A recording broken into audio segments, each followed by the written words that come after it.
today we are going to be talking about length retention, and the first point we're going to talk about is, or rather we're going to discuss, is genes. Like what role do genes play in length retention? Yeah, this is a very, very talked about topic.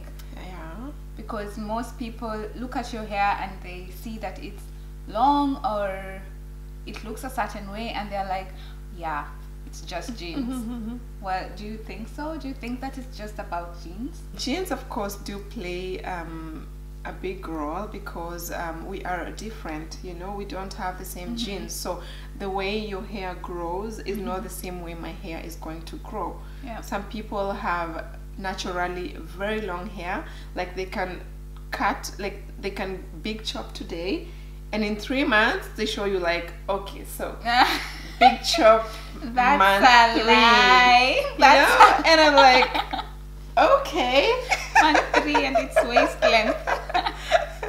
So yeah, I would say it does play a role, you know, because like I said, we are not the same, you know.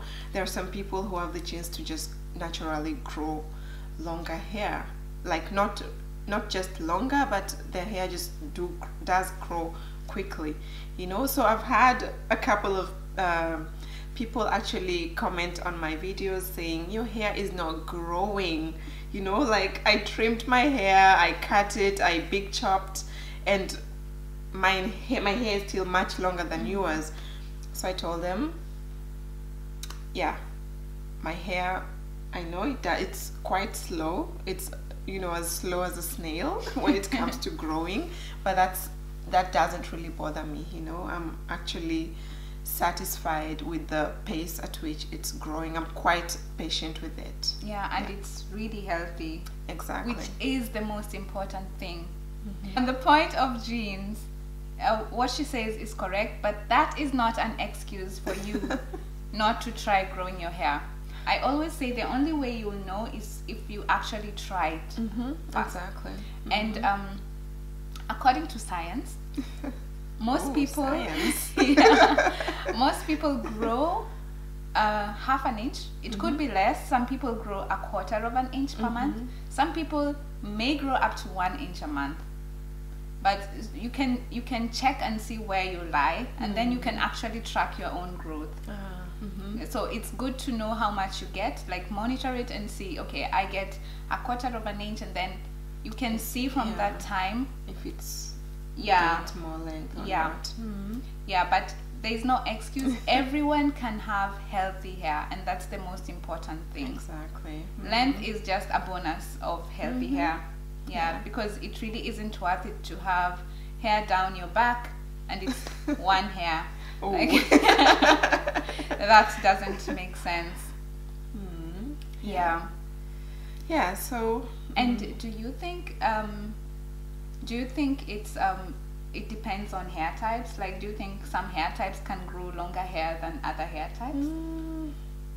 Well, I don't think so.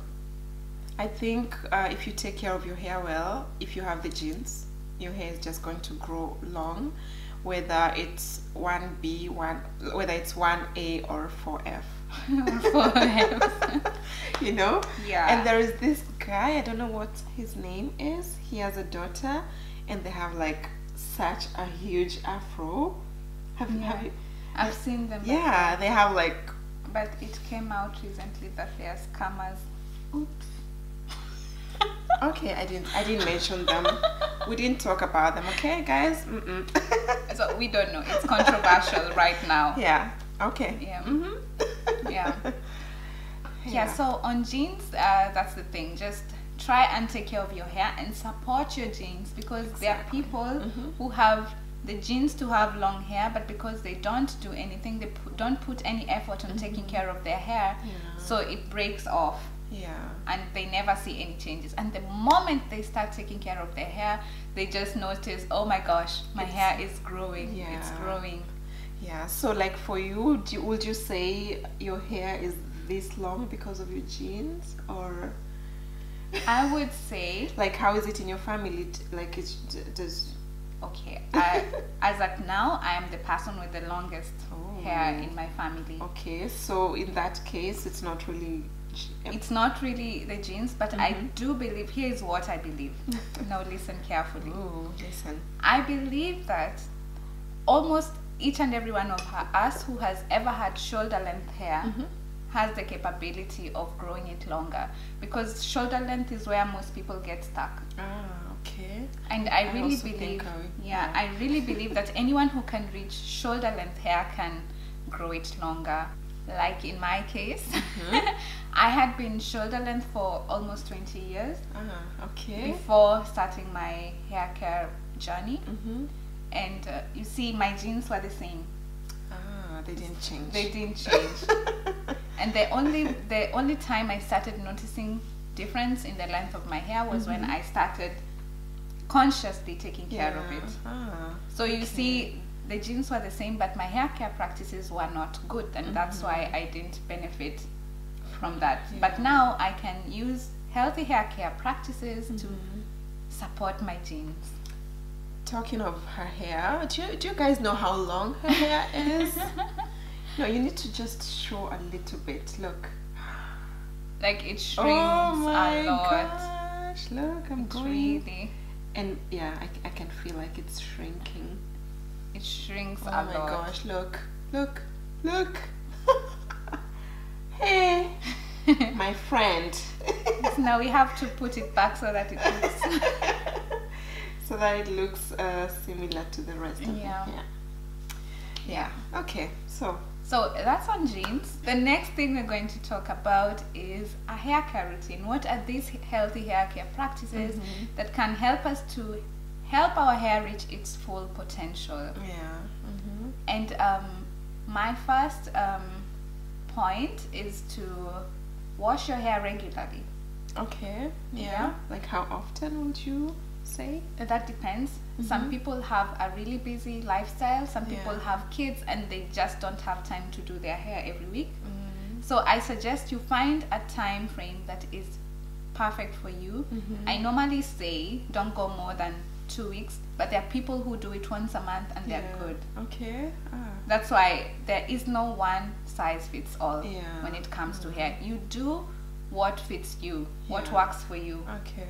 Yeah, so personally I go for once a week. I wash my hair every week, and I also do something called a pre-poo. Okay. That's a pre-shampoo treatment. Do you do pre-poos? No.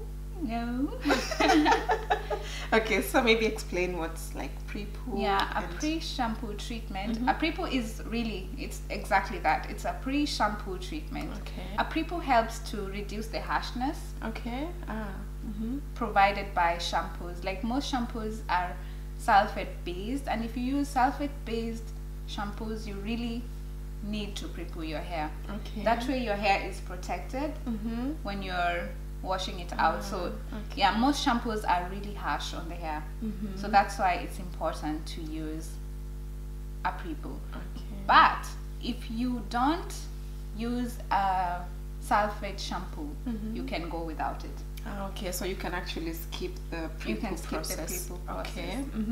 Yeah. So like when you're doing the pre-poo process, like what products do you need for that? Is that the same as doing the hot oil treatment? It could be a hot oil treatment. Oh, okay. That's actually how I do it. I just use oils. I pick my oils very carefully. Like my favorite oil is coconut oil. I love coconut oil too. Yes. The one with the smell or not? I don't like the one that smells. The extra virgin one. Yeah, me too. Yeah, it smells like fresh coconut, so it's really good. And it's not, we don't just use coconut oil because of how good it smells. We use coconut oil because it is one of the few oils which can actually penetrate the hair shaft.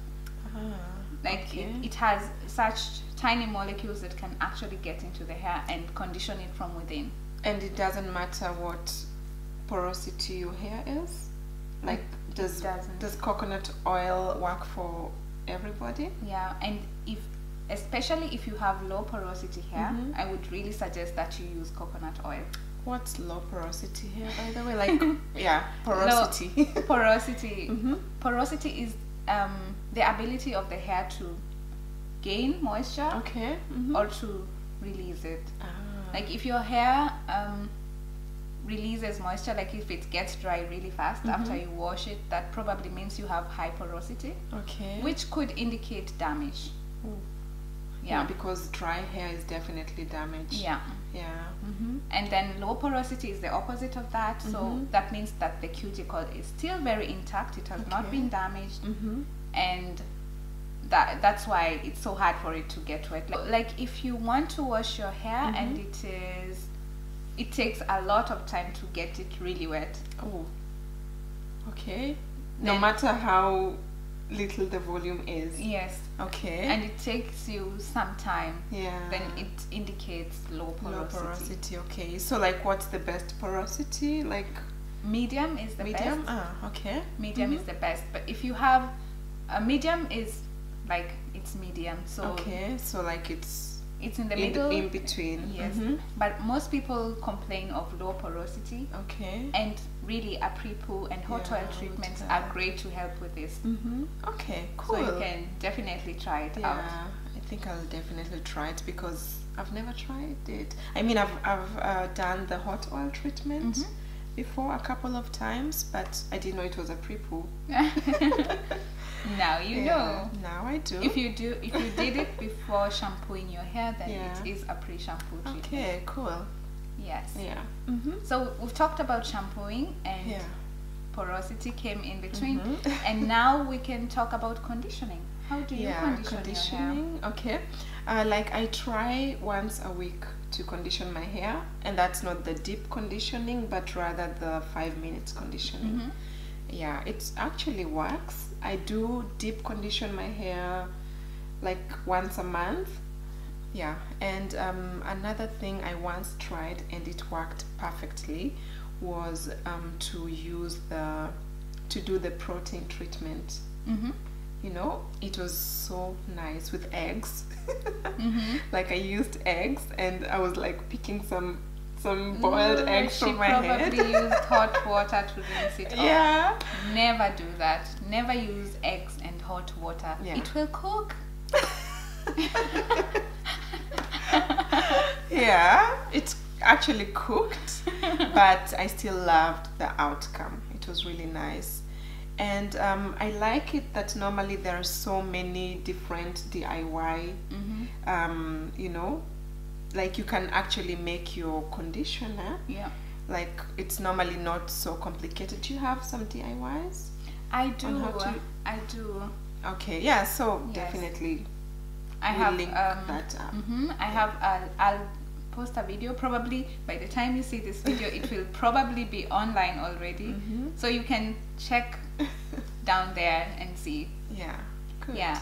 And also on conditioning, protein treatments are also very important, Protein treatment. especially if you have high porosity.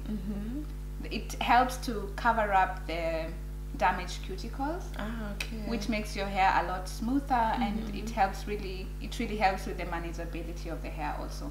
Okay, cool. And on the protein treatments, if you're buying store-bought products, check for hydrolyzed proteins, because they've been made they've been made small enough to penetrate the hair, Okay. and they will keep your hair healthier than the other proteins. Okay. Like for example, the egg, it has very big, the proteins have not been broken down, so they coat your hair but they can't penetrate. They can't in it. penetrate, yeah. Okay. And Yeah. also on another thing, we were just discussing that I don't deep condition my hair. Yeah, can you imagine?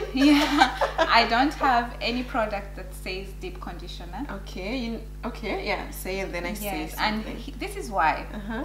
A deep conditioner is a deep conditioner should have ingredients that can actually penetrate your hair. Okay. So if it doesn't have those ingredients, it is just a regular conditioner, regardless of whether it's written deep, intensive, Okay. through and through conditioner. It's Okay. a normal conditioner. So like what kind of ingredients? you can check for water. Water is the first ingredient, which probably all conditioners do have. Yeah, or aqua. They write that sometimes. Coconut oil is also very penetrative. That also penetrates. So oils. Yeah. Oils, I believe as at now, coconut oil and avocado oil are the ones that have been proven to actually penetrate the hair. Okay, so with this you can, and how about if you buy a conditioner and then it definitely doesn't have the stuff you mentioned, and then you mix them in the conditioner and use? Yeah, that's very clever. Then you're making it a deep conditioner. Okay, and cool. you can also add, I'm not sure how it is in Kenya. You can definitely buy these ingredients and put them in your normal conditioner and it becomes a deep conditioner. Okay. So for me, some of these people who sell deep conditioners, they are lying to you. They're not saying the whole truth. Yes. So check your ingredients. Yeah.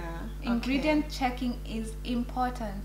Another great oil is what she mentioned in the video we did before.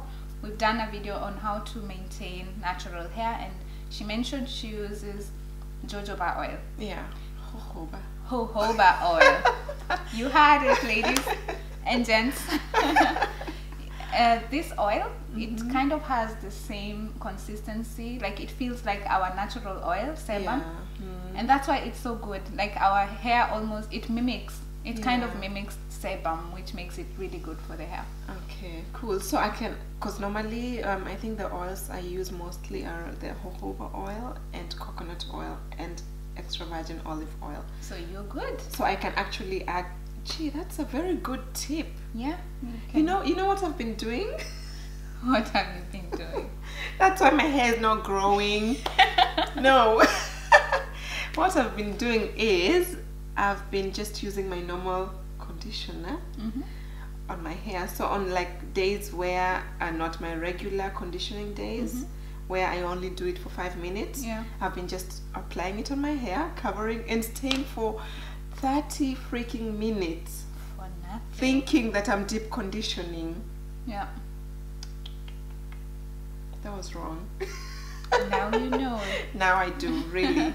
Yeah, so yeah, thanks for the tip. I'm definitely going to try that, and you also make sure to try that. You should. The next point is moisturizing, which is also very, very important. And moisture, what you should watch out for, ingredients you should watch out for a good moisturizing product are glycerin, we talked about. Yeah, exactly. Aloe vera, and another one which is really good is honey. Oh yeah, by the way, honey and yogurt. I once really tried making like a DIY conditioner. Yeah, you can definitely try that out. That's why I'm saying check your ingredients. Yeah. So like, is it advisable to make like a DIY conditioner? Yeah. Like for example, if I use okay, for example, just tell me if this is a conditioner, yeah? I take like yogurt. I think the Greek yogurt, yeah? I take a Greek yogurt. I add some honey. I add some either coconut oil or olive oil. And then I just stir it and apply on my hair. Is that a conditioner? It is. Really? It really is. See guys, you don't even need to buy. Yeah, you can. You know, you don't need the bottled conditioner if you can actually get this. Yeah. Because some products, you know, that work for some people, and if you might want to try it, you find out that you cannot access it. Yeah. So if such a thing can actually work, then it's worth trying. Definitely it is. And it works so well because you have all these nice ingredients, and I love glycerin. Glycerin is very cheap, and it works so well. Like, do you know you can have a leave-in conditioner? A leave-in can double up as a moisturizer, so you can literally take water, glycerin, and a few drops of oil, and you have your moisturizer already. Yeah, and if you check on my channel, I have already shared a video on how I make my shea butter mix, which doubles up as a hair and body moisturizer, which you can definitely check out. So make sure you check on the description. Yeah, and let me ask, like, do you also use shea butter? Yes, I do. Yeah, and like, how do you get rid of the smell? Because I once got shea butter pure it was like gold, you know. It was very valuable, like I could just see it all the way from Africa, you know, from I think Burkina Faso. I got it from a friend, but then I couldn't put it on my hair because the smell was so strong. I actually couldn't even sleep at night. It was just too strong. So is there a way to like cover this smell? Yes, yes, there is. Actually, you can mask the smell. Okay. For example, if you mix honey inside it and coconut oil, and add some essential oils, then it definitely helps too. Like you could take a scent like orange oil or something, or lavender, and just mix it in there, and the smell will go away. Yeah, and then it. Okay, cool. Yeah. Do you like have it today? Yeah. Could you smell me? Can you? She's smelling me. Oh my gosh. But wow, you are so right. Are you sure you have shea I have butter? It on my body too. So really? Actually, if it was so bad, I could be stinking right now. And it's actually making the hair quite soft as well as a moisturizer. Shea butter is an emollient, and it makes the hair more manageable and smooth. Cool. And it is rich in vitamin E. Oh. So it's. I definitely need to try it again. I'm so sad that I threw the other one away. Yeah, too that bad. Was not so good. Poor I'm actually really sad about it. What a waste. No, really, it was a waste because I paid for it, but then the smell was too strong. Yeah, I get you. That's painful. Yeah, no, I wasn't informed enough. So, but now we know. Yeah. What else is so important in terms of like length retention? Yeah, like I would say you need to like seal your hair. Sealing is keeping the moisture in. Okay. Like after you put in your moisturizing product and you now want this moisture to stay in your hair. Okay, because normally it escapes, you know, like so fast. Yeah, and that's why it is not advisable to use water only to moisturize, because it's just like on your skin when you shower and you put just water, you will turn white, especially now in winter. Yes. Oh my gosh. Yes, that's why it's good. You first wash yourself, put on the water, moisture, but the moisture won't stay there until you put on some lotion. It's the same with the hair. So you put on your moisturizer on your hair and you follow it up with a sealant. And this could be an oil, it could be shea butter. Okay, cool. Yeah. So what do you use to seal your hair? I have like moisture? Yes, I have my homemade shea butter mix, and that's what I use. Okay, cool. I do use coconut oil. Actually, mostly coconut oil. Yeah. And jojoba sometimes. I actually don't use coconut oil because I don't want to smell like coconuts. The funny thing is, the coconut oil that I use doesn't smell even a little bit. It doesn't have. It doesn't. It's scentless. Yeah, it's completely scentless. It's written pure coconut oil, but it's not smelling anything. So I really love it because it does the work and it doesn't give me this strong smell. It actually doesn't smell at all. Yeah. That's awesome. Maybe I should get that. You should. On to our last 2 points, and these points we've already discussed in the previous video. We talked about maintaining natural hair, and we've talked about covering the hair at night, exactly, what you should use and how you should do it, and we also talked about protective styling and low manipulation. Yeah, and trimming. Yeah, the last 3. Yeah, so guys, that's actually the end of our video. Yeah, that's the end. Thank you so much. Yeah, and on that note, don't forget to subscribe to mine too. Don't. Thank you so much for watching, guys, and see you on the next video. Bye.